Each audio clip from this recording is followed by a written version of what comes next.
What is up, Mets fans? Welcome back to another episode of the Mets'd podcast. We got some baseball to talk about. Me and James are going to go through the games, the most interesting things we saw, and then kind of every week, I think towards the end of the week, we're going to talk about just trying to project the Mets 26-man roster come opening day. There are a lot of spots available. There's a lot of moving pieces. A lot of guys are performing really well, so it's an interesting conversation. Hope you guys enjoy it. Before we do get going into it, make sure you are subscribed to Mets'd over on YouTube. Over 50% of you that watch are not subscribed, so click that sub button. Join us over here. Also, shout out our members who get access to the videos early, the episodes early. And if you're listening to us, Apple Podcasts, Spotify, Google, drop us a rating, drop us a review, download, and subscribe. James, a lot of really good things going on in Mets camp. I know people kind of tune out a little bit for spring training. The games don't necessarily matter, but some of the stuff that we're seeing, and particularly a friend of the podcast here, someone we've had on, I mean, I can't wait to talk about these guys. You talking about Daniel Murphy doing the games? Well, of course, talking about our boy Daniel Murphy doing the games. Did a great job over there. I think that'll be a good passing of the torch maybe one day from Keith to Dan. But Ryan Lambert, I mean, that's the guy I really want to talk about. I know Starting to show Ryan Lambert. I'm starting to show Ryan Lambert. I'm planting my flag. We have to talk about him. This is going to be my bold claim. He just makes the opening day roster out of camp. All right, I think there's no way that happens. But at the same time, they should do it. It's impossible not to be just super excited by Ryan Lambert right now. Like what he did on Monday against the Blue Jays. Backups, minor leaguers mostly for sure. He had some of the nastiest stuff I've ever seen from a relief pitcher. He was like breaking these pitch models that people had. His stuff was out of his fastball might just be the best fastball in Major League Baseball right now if he was at the major league level. Legitimately, the what's the word I'm looking for? Besides like not using IVB, but basically the IVB that he gets with the velo, lift, the carry, the lift, that doesn't exist. You just don't see that almost ever. And it looks like the secondary pitchers are coming along too, which that's what will take him from being just a power arm to being a legit reliever.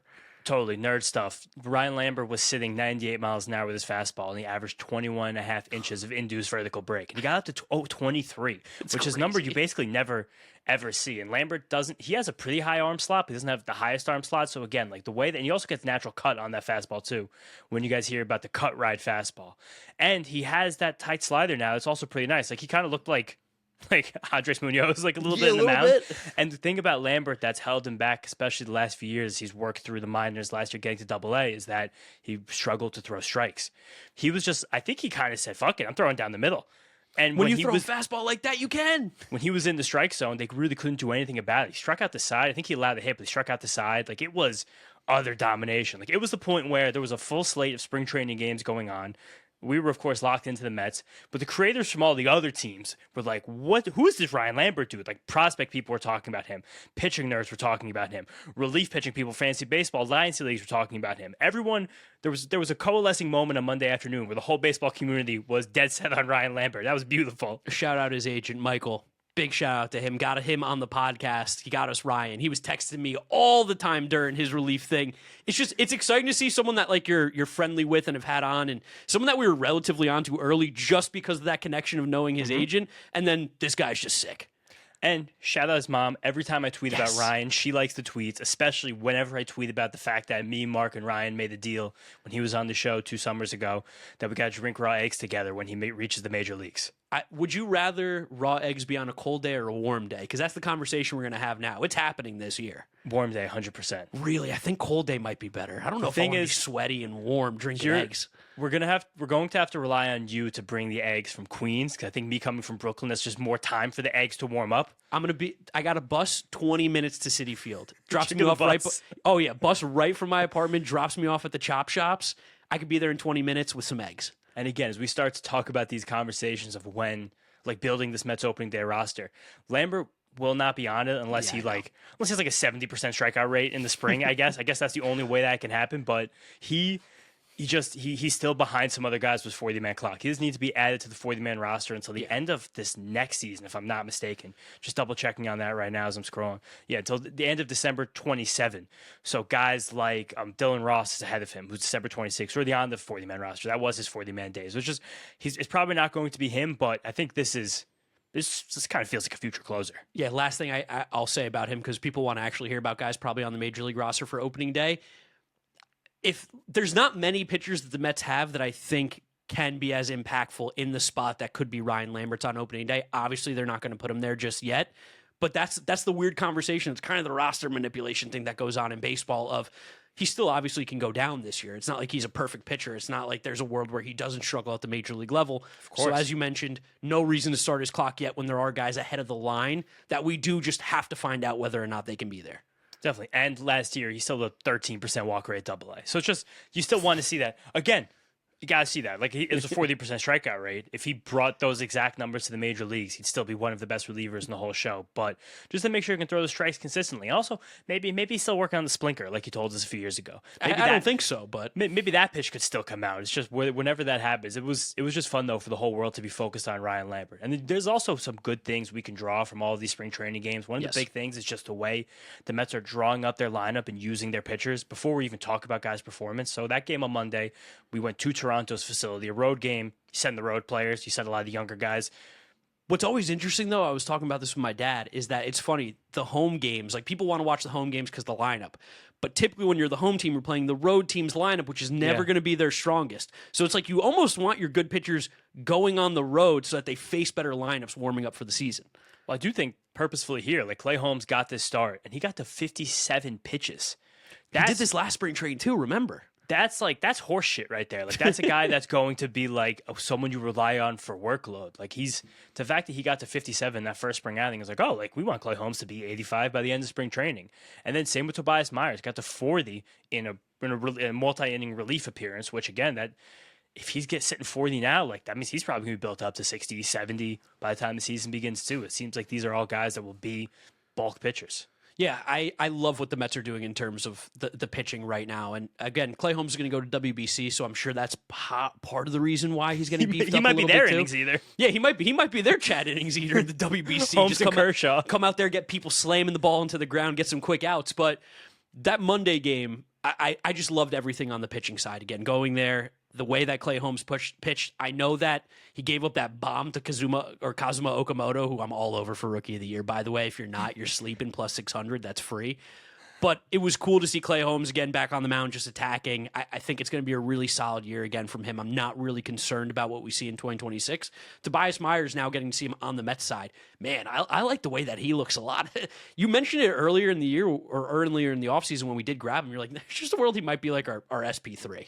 I mean, honestly, I think there's a wide range of outcome for what all these guys can do. Something cool about Myers is that the fastball seemed to play up. He was breaking off more curveballs. Again, in spring training for everybody, including Baseball Savant right now. Yes. When guys mix new pitches or a different movement on their pitches, a lot of them get misread. So still kind of waiting for the kinks to be worked out there. But yeah, curveball, he threw a splitter. I think he threw none of the colors, but that was a pitch he relied upon last year. Another thing to happen in spring training, as we're going to talk about Jonah Tong very soon, is that you might shy away from the pitches you're more comfortable with in favor of trying new pitches, because that's, again, what you do in the spring, or we could assume that and not realize the pitch has been scrapped. So, again, the more we see these guys, the more we'll know. Like Clay Holmes, he didn't throw any four-seam fastballs in that 57-pitch outing, 0. And that was a pitch he was trying to build up a little bit last year, especially to give the lefties a different look. And he brought back his curveball that he actually took out of his repertoire when he went from the Pirates to the Yankees and became an elite reliever. That was one of the big adjustments he made when that happened to kind of bring him up a notch. So just good tinkering. A lot of pitches low. That's how we're going to be where he lives. Okamoto pieced that ball up, though. He's going to be really good. And I think that was a sweeper that just sat in the corner. It wasn't a bad pitch. And he put that 430 straight away center. Yeah, just some random ball talk around the league. Keep an eye out on Okamoto. I've been telling, not that I'm breaking any, news here with that this guy's going to be good, but I really think that him and David Popkins' marriage together is going to be strong. Also, did you notice that the guy who got the hit off of Ryan Lambert, you know what his name was? No, what was his name? Carlos Mendoza. Oh, yes, they're the second baseman. Yeah, that was funny. That was a killer to me. But that Monday game was cool. And again, trying to glean stuff from the lineup. Again, backup position players. Ronnie played third, while Vientos was the DH. Yep. Jackson Clough, game of his life at shortstop on the plate in the field. The guy was everywhere. I like watching Morabito, though. I like how much Gary is like watching Morabito, though. Just talking about him. You do love Morabito, but just like he's probably gonna be a fun fourth or fifth outfielder like in perpetuity for this team. Yeah, I don't know like what his impact is as an everyday player. Again, I think we're hoping he could become a Harrison Bader type player at some point. I think that's like the swing for the fences. Hope he becomes Harrison Bader. I think Bader is going to be a much better hitter and has shown over the last few years that he probably is. But the idea of just being like toolsy, great outfielder, steal some bases, cause some chaos. I just love the way that Morabito plays. This is classic old school scout talk. Like just a baseball player right there. You see him, you need some of those guys on your roster. Definitely. There is something interesting happening with the Mets center field, the way they're sending these guys out in spring training, which I'm starting to wonder about how maybe their philosophy changing with outfield defense, how secure they are in either Carson Benge center field defense, AJ Ewing, Tyrone Taylor, where Morabito and Ewing have both not exclusively played center field. They've played a little bit more in the corners, where Christian Pache, who looks pretty good, phenomenal, he's played a lot more center field. Tyrone Taylor plays some center field. I think he mixed in a corner as well, and somebody else plays center field. I think his name Jackson Ray, the guy who got in the game today. But I thought we'd see a lot more Morabito, Benge, and Ewing in center, and we're seeing much less of that at this moment. So I think the reason why is that, one, Tyrone Taylor is going to be the backup center fielder. I think we just know that for Lubob, who's going to be roaming center field. And two, like, those guys probably have played so much center field. Now we need to see if they can, because like to truly be a fourth outfielder, you can't just play center. And we know with the Martian over in the Bronx, he plays an elite center field, but he moves into the corner, he forgets how to play the outfield. Maybe that's a thing. I'm an idiot. I made up a person. It's Jiwon Bae who's playing center field on Wednesday. When you said Jackson Ray, Ray, I was like, I saw the name Ray. I was like, maybe Ray? that was the ninth inning when I turned it off. Like, it was. I knew there was something there I missed, but yeah, that was Jiwon Bae. So again, like they're Jiwon Bae and Ray's crazy. Yeah, right. But I think they're trying to. I don't know. I think the Mets will really, really want this year to have that other corner outfield defender, not Juan Soto, be much, much, much better at defense than what Brandon Nimmo gave them last year. It's very obvious that the Mets are trying to improve defensively, especially in the outfield. Yeah, and something that's going to happen is getting really public now with this outfield competition. What are you pointing at? Oh, I'm just saying I'm on the same page as you. We're going to the same topic. Mike Tauchman, the sock man. And MJ Melendez, too. Melendez hit leadoff in that game with the backups on Monday. Still playing a decent right field, seems to be taking decent at-bats, but Tauchman hit that home run. And it just seems like there's all the momentum in the world for him to be still the opening day right fielder. That being said, Benge did have a good game against St. Louis here on Wednesday. Really, really good. And he just showed what makes good games every day. It's what makes you excited about Benge is like in the most boring way possible. It just seems like there's going to be a pretty high floor on this guy at the absolute worst, where it's going to be a good ball player. But yeah, it does feel like if I was a betting man, I'd be putting Mike Tauchman as the opening day right fielder. Again, not because he's necessarily the best player, but I think right now it's just easier to have Tauchman go into that situation rather than Carson Benge, when you can give Benge like another week to mature a little bit. Yeah, just maybe you don't have to start against, Paul Skeens during Connor Griffin's Major League debut against the Mets. It's like a good steak. You got to let it rest. Like, cook it, let it rest for 5 minutes. And I still think that the Mets are dead set on having Benge up in the first 2 weeks. Have to, I think. And again, if you watch the PPI, it's... Unless they just don't think he's actually good enough to contend for the PPI. Unless they truly believe that Benge as a rookie might not have the oomph. Because watching him right now, I think he's a great player, but he feels more like he's going to be a grinder that grows in. Yeah, that's fair. To being an impact bat. Like, you could see in these great at-bats, especially now we're jumping around, talking about Wednesday. You see, he worked a 10-pitch at-bat. He was down 1-2. Fought off some tough pitches, took some tough pitches, smacked a single through the hole. Like, he seems like it might still take him a while to access game power at the Major League level, truthfully. My comp to him, and this is my super, super lazy comp, but I always feel really confident in it, it feels Christian Yelich-like, where you're going to get great plate discipline from an early start. You're not going to get a ton of swing and miss. You know the power is there, and there will be times where you see it and you're like, man, like what this guy could be special.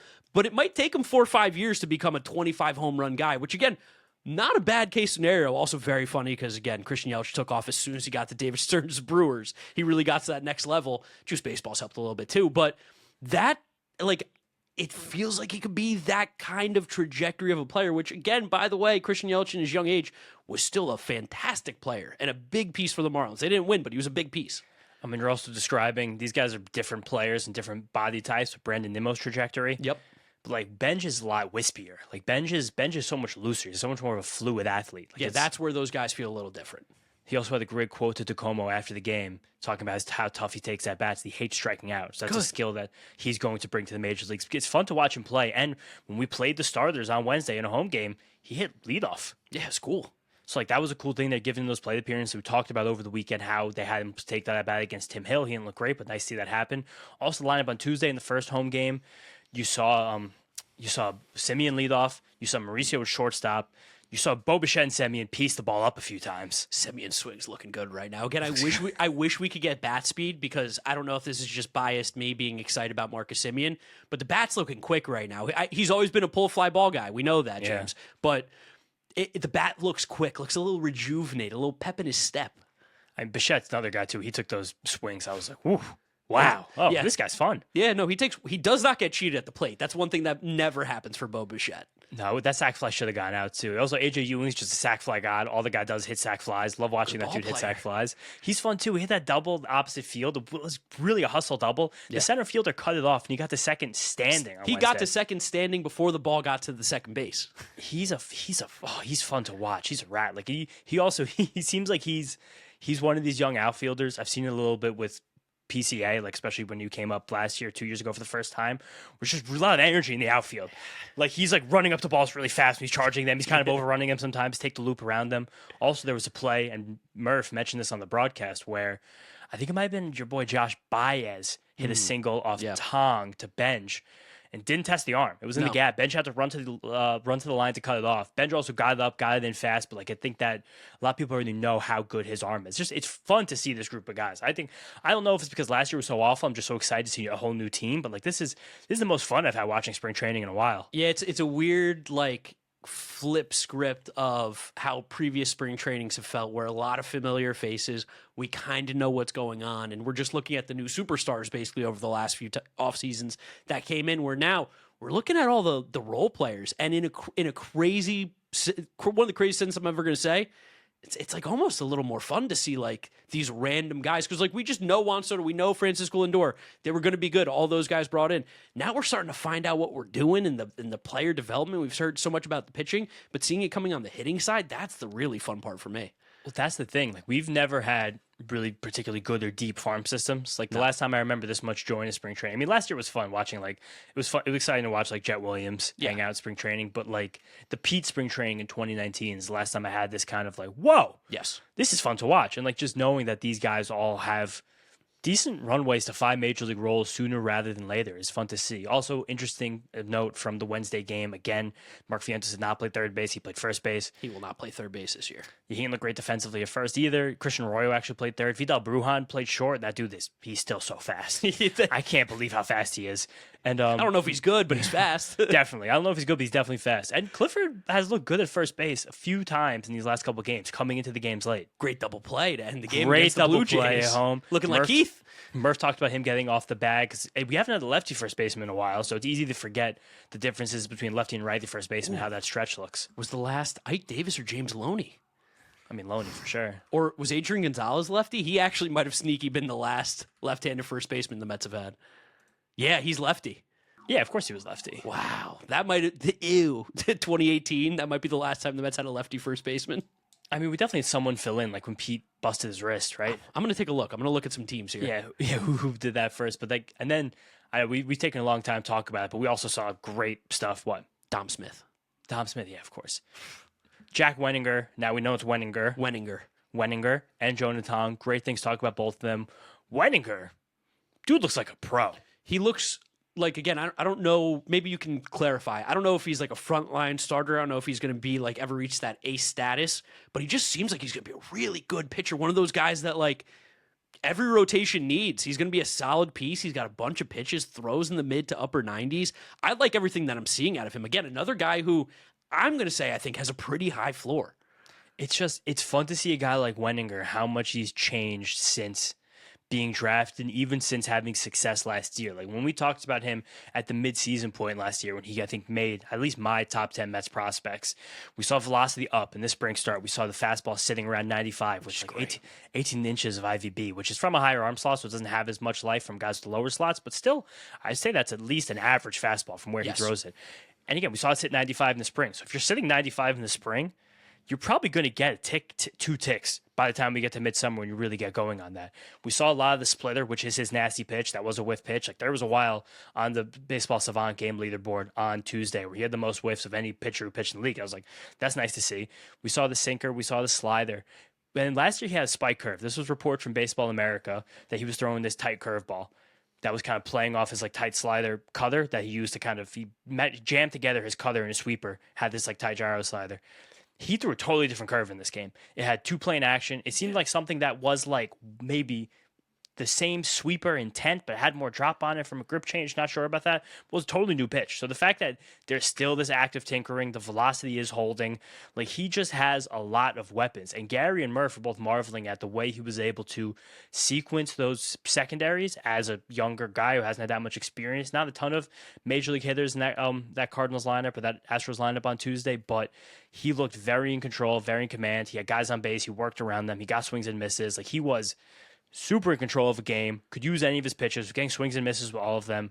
Really, really loved what I saw there. I think, was it Lance that made a video recently, Lance Brozdowski, about how the sweeper is like kind of now losing some popularity because it's being overdone. Something that like a curveball used to be 12-6, but then there was also kind of a more two-planey curveball. And I think that's a pitch for sure. now that weirdly might play really well because everyone's so looking for the sweeper. Everything sweeps. Everything's going horizontal, where having the two planes there could really add some depth for a guy like Wenninger, where getting that pitch over and being able to get some chase, get some swing and miss, even generate some ground balls probably on a pitch like that. I think that could be huge for him. Like it's funny, baseball's such a trendy sport. We might now see people going back to the curveball that worked for so long because the sweeper is getting so overplayed.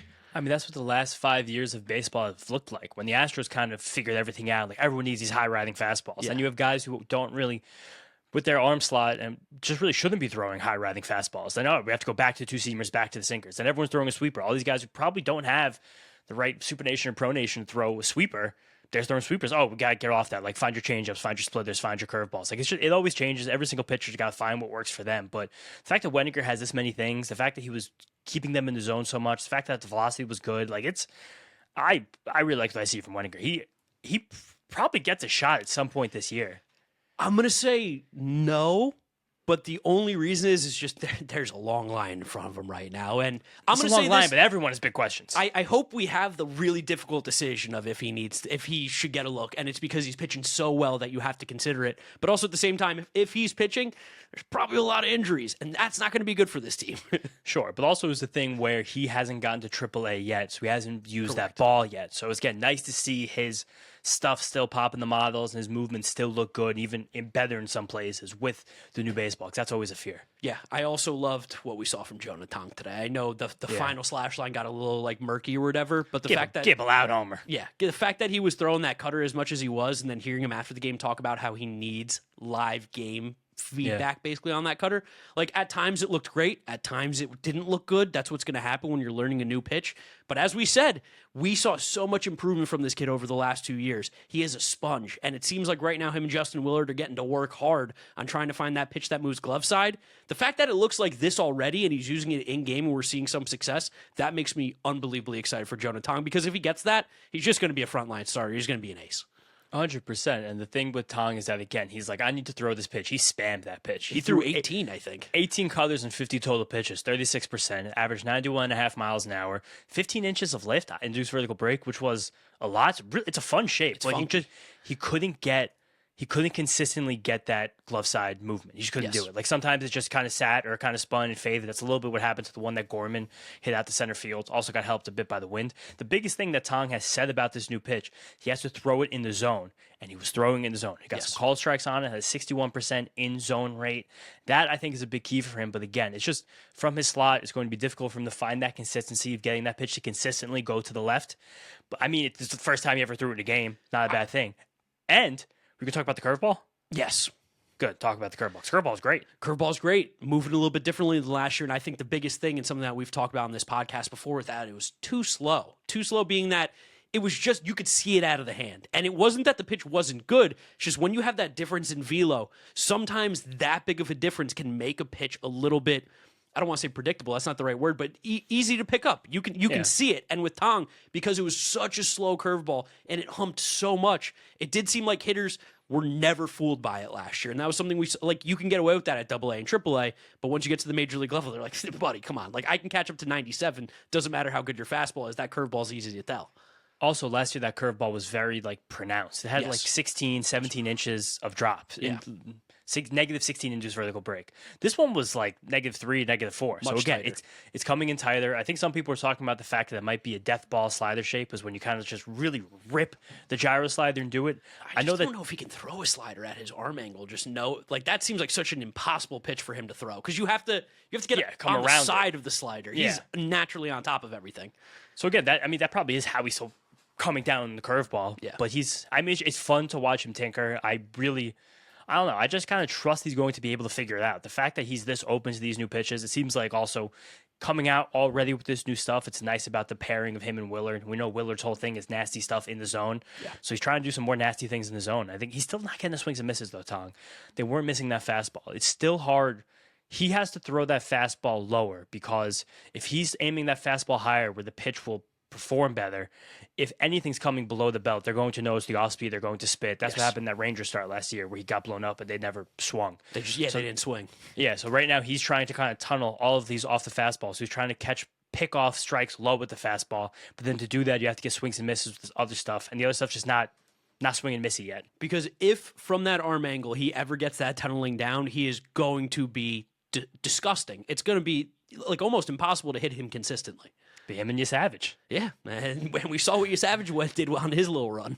But yeah, it's fun to watch this tinkering. That's why spring training is great. Don't care so much about the results. This process stuff is very fun. Also, two other guys I want to shout out, because they're not going to be in the bullpen opening day, but I definitely think both these guys are in the bullpen in June. Jonathan Pintaro. That's your boy. He's getting hit kind of hard, but like every time I watch a pitch, I'm like, it's a fun looking pitch. I like that you're high on him, because I'm of the camp I'm medium on him. I'm higher than you, but I think he can be a major league reliever for sure. I'm of the camp of, like, I understand what the vision is. In the time that I've seen him pitch, it's just never worked. That's where I'm at right now. For sure, we got to get there. But also, Adbert Alzolay. Yes. Adbert, yeah. Alzolay got into the game on Wednesday. His slider was his primary pitch, as it was years ago when he was still healthy. And everything looked good. I think he's going to be a long road back. We're confirmed that he will not be on the opening day roster. That's fair. David Stern said that he has to get hot in AAA, but like, fun. Let all of these bullpen guys work themselves out. And Murphy had a good point talking about on the broadcast that a lot of the guys in this bullpen, not even a lot of the guys who were projected to make the bullpen, there's a wealth of closing experience now in this pen. Yes. So with Devin Williams, Luke Weaver has closed. Luis Garcia has like 20 saves on his resume. Kimbrel is like one of the greatest closers ever. Gary firmly stamping Hall of Fame closer Craig Kimbrel today on the broadcast. I mean, that's it. That's our guy right there. It's base Gary. Gary and Murph were talking about Bad Bunny at halftime show. I can't believe that. But that was amazing to hear. But it does seem like a few more of those guys have been brought in. And of course, Alzolay was a closer for a few years. Lambert was a decorated SEC closer. Like there's a lot more closer vibes from a lot of these guys right now. Which, I mean, closer is the best reliever usually. So. Or at least the guy with the biggest balls. Yes, and what did our bullpen not really have that much last year? Balls. So I'm interested in seeing some balls from the guys. Other quick things, and we're going to do our fast when we got out of here, 26-man roster preview. Brett Beatty's going to get into games soon. I think his first appearance, they said, would be out first base, and who will play some outfield. So it's just Brett Beatty becoming a super utility man was never on my radar, but I guess it's... Brett Beatty becoming Jeff McNeil was never on my radar. He's like fun-loving Jeff McNeil. He's like the anti-Jeff McNeil. Yeah. And last year, every single game, he would like be too happy around Jeff McNeil, and Jeff would get pissed at him. Love Jeff, but if Jeff McNeil had the batted ball like that Brett Beatty have, I think Jeff McNeil might assault somebody. might have chokeslammed Antoine Richardson last year. AJ Minter's still behind where he was believed to be. He said they're a month behind everybody in camp. The word is they hope he gets into a Grapefruit League game. I'm beginning to be grateful if we see him in the first half. I'm starting to get where I'm putting him on Jed Lowry watch right now. Officially on Jed Lowry watch. I don't know if he ever plays again. That's it. And then last thing, Francisco Lindor got his stitches out. So. And they said that he could put a glove on probably like by the end of this week, early next week, which that's such a funny update. We're going to see him hitting lefty within 4 days. Probably, yeah. Yeah, that's he might try to get to the World Baseball Classic if Puerto Rico makes the knockout. That's how the conversation better not let him started. No. We're going to see Freddie Peralta pitch on Friday. We're going to see Nolan McLean on Thursday. Everything's fun right now. A lot of good things going on. God, I love baseball. I'm so happy it's back. I've been glued to spring training every single day. It's amazing. Since now that the Olympics are over, it's nice to have sports at 1 p.m. Yeah, like real sports, like baseball. All right, quick pass through. 26-man roster. You ready? Okay. Let's go over the guarantees, right? Yep. So Juan Soto. I'm pulling up the roster. Juan Soto, Francisco Lindor, Well, I guess he's technically not a guarantee for the opening day, technically. But It's actually not. Second guy, not a guarantee. Bo Bichette, Jorge There you go. Polanco, Marcus Simeon, Francisco. Did you hear Murphy's note about Polanco too? What do you say? I missed it. He said I think it was just pregame, or maybe we're in the first inning. He said he's been watching Polanco in the backfields. Looks great at first base. Love to hear that. Daniel Murphy Yeah. also made the switch from second base to first base. Just He did. saying. He Got did. a lot to say there. So I lost track. How many were we at? All right. Juan Soto, Bo Bichette, Jorge Polanco, Marcus Simeon, Brett Beatty, Francisco Alvarez, Luis Robert. Yep, that's 7. Wait. Why did I not go to the fifth finger on this Ew, hand? what are you Yeah. doing? It was 7. That was 7. That was 7. Okay. Freddie Peralta, 8. Yep. Nolan McLean, David Peterson, Clay Holmes, Sean Manaea, Kodai Senga, if healthy. So that puts us at, That was 6 plus 7, 13. oh, I thought we were, yeah, 13. The Okay. Messed Up Boys try to count. Tough then- one. We got Devin Williams, 14, Luke Weaver, 15, Brooks Raley, 16, Luis Garcia, 17, Tobias Myers. 18, I think that's a super firm 18. I think Luis Torrens, 19 is definitely on the team. Mark Vientos will be on the team if he's on the roster. 20, So right now we have to project him, and Tyrone Taylor. 21. So that leaves us a right fielder, technically, or an outfielder, whether it be Carson Benge or Mike Tauchman, and that leaves us 2 bullpen spots. And I do think And it's a still, shortstop. I still think it's going to be Huáscar Brazoban as one of them, right? Surely? Just Probably. because. He just has the option. Yeah, but I don't know if you start him in the minors. Like, We haven't seen Brian Hudson yet, who we acquired from the White Sox, who was with the Brewers. He's not optionable 'Cause- if he doesn't make the team, we lose him. all the other choices that I'm seeing, like, I guess Kimbrel could theoretically Kimbrel will be the one. the Brazoban spot. Again, Or just Bauman. because he doesn't have the option. Those seem to be the two. My boy Austin Ward still looking good. I'm an Austin Still Ward out there. believer. He's a sinker sweeper, but he has But he's an also got an option too. option too, yeah. So that's fine. He will be in the AAA bullpen, but it's kind of Kimbrel and Mike Bauman do not have options. No, and they're pretty much fighting for the Brazoban spot. Like, if they show any sort of life, I think they probably make it out of opening day, but are also the first to be cut. It's those two. It's Brian Hudson. It's Brazoban for those 2 bullpen spots. And then on the bench and also right field, I'm still a believer that it's going to be Mike Tauchman over Yeah. Benge. Benge looks great. It's nothing against him. It just seems like they got Tauchman for this exact reason of Yeah. let Benge have to be out of control good. And Tauchman also is playing well right now. So Tauchman, I think, would be that last guy. It's not going to be Ronnie. There's no shot Ronnie's on the opening day roster, in my opinion. Ronnie had a moment. I think it was 2 days ago. Also, we forgot to talk about Ronnie. Ronnie hit a blast. I mean, yeah, Moonshot. that's this the Ronnie Mauricio fun game, The next inning, he forgot how many outs there were. which Or 2 innings later. yeah, It's playing just- shortstop. That's not his strong. That's probably going to be Vidal Brujan I was thinking Brujan has or Clough. Clough looks nice. I'm locked in on Clough. Did you see the tweet from Jackson Clough? How they said that he was the super soaker at BYU, and he replied with the little sass meme where he pointing at me, which for the Twitter game alone, I'm in on Jackson Clough. No, I would not expect the Mormons to have a good Twitter game, but I'm happy Clough does. I don't know, but why don't you think it would be Ronnie if Francisco Lindor is not ready opening day? Because how long does Francisco Lindor have to not be? He has to be not ready for a month.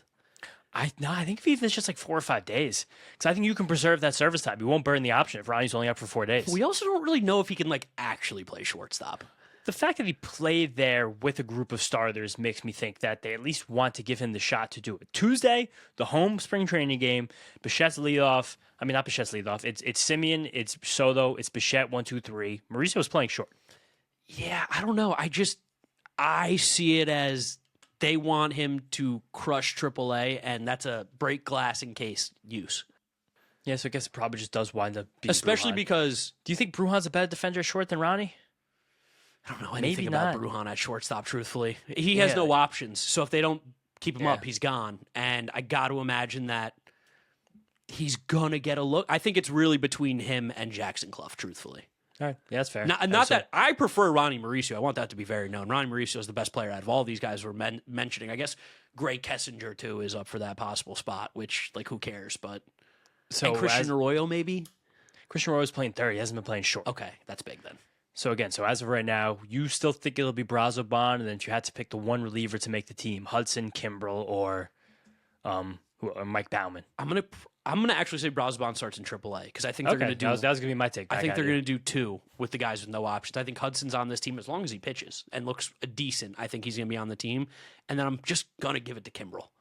Yeah, I think so too. I think it'll be Hudson. I think it'll be Kimbrel, Brazoban AAA, Tauchman in right field, and the bench, Tyrone Taylor being the fourth outfielder, with Vientos being the right-handed bat. And maybe, yeah, it's probably got to be Clough because you kind of need a left-handed bat on the bench, or like Jared Young's maybe that last spot if Jackson Clough is starting at shortstop, which is insane. But you can't. Can you have Mark Vientos and Jared Young on one roster? Yeah, you could. I guess, but you don't really. I mean, I guess if Beatty is the backup infielder, then Yeah. does Beatty Beatty can't DH on opening day? Who DHs on opening day? Polanco? Maybe Bo Bichette. I don't know. I don't know. I mean, maybe. I'll tell you, it's not Mark Vientos. He's not going up against Paul Skeens. No fucking way. No shot. Yeah, but it's fun. So yeah, we'll try to do this every single week and see how close we can get. Unless they go Ronnie DH, and they're like, Ronnie's our DH for a lot of the year. I mean, because you were talking about lefty bat. I was going to say there's no really a better lefty bat that's accessible. If it's not going to be Carson Benge, if Brett Beatty's going to be in the field, it's Ronnie. He's the next best lefty bat. I mean, Jared Young probably could be a good lefty bat. Like Jared Young hits the ball quite hard. Yeah, he has an option. He does, but that's why it's hard to hold Jared Young and Mark Vientos in the same major league roster as we saw last year. Agreed. That part is true. It's just a bunch of guys with no defensive value hanging out together. I'll tell you this. I'm not going to care either way who that last spot is. Like, I hope Francisco Lindor is on the opening day roster, and then it's really easy. Put whoever the fuck you want in that last spot. I'd rather even Melendez to have that spot, honestly. Yeah, cool. That's fine with me. That's another good left-handed bat, but it's gonna be fun. Also, have you looked at how many left-handed position players it seems like we've just signed as our NRIs? It's like all of them. Left-handed. Look at our batting. Look at our NRI position players. Yeah, I am. All the outfielders are lefty. Every other position's like righty, isn't it? Oh, Chris Suero got in the game catching on Wednesday too. Nice, love Chris Suero. What a ball player. Yeah, all those outfielders are lefty bats besides Pache, which is kind of funny. Yeah, I guess all the outfielders are. That is a good point. I didn't even consider that. I mean, Jose Ramos isn't, but you know. Yeah, and Jose Ramos first baseman. He plays outfield too, though. Yeah, and he just does everything. Jose Rojas first baseman. Ramos Jose Ramos outfield. Yeah. Guess that's it, right? Yeah. That's pretty much it. A really dense conversation for 40 minutes. God, we hit flow state. I love when we do this. But just fun. Ball. That's it. Thank you guys for listening. Thank you for watching. Make sure you're subscribed to Mets'd on YouTube. If you're listening to us, Apple Podcasts, Spotify, Google. Drop us a rating, drop us a review, download, and subscribe. You can follow James on social media at James Shiano. I'm Draftnik Mark. We'll see you guys on the next one. Peace out. Peace out, guys. Let's go Mets.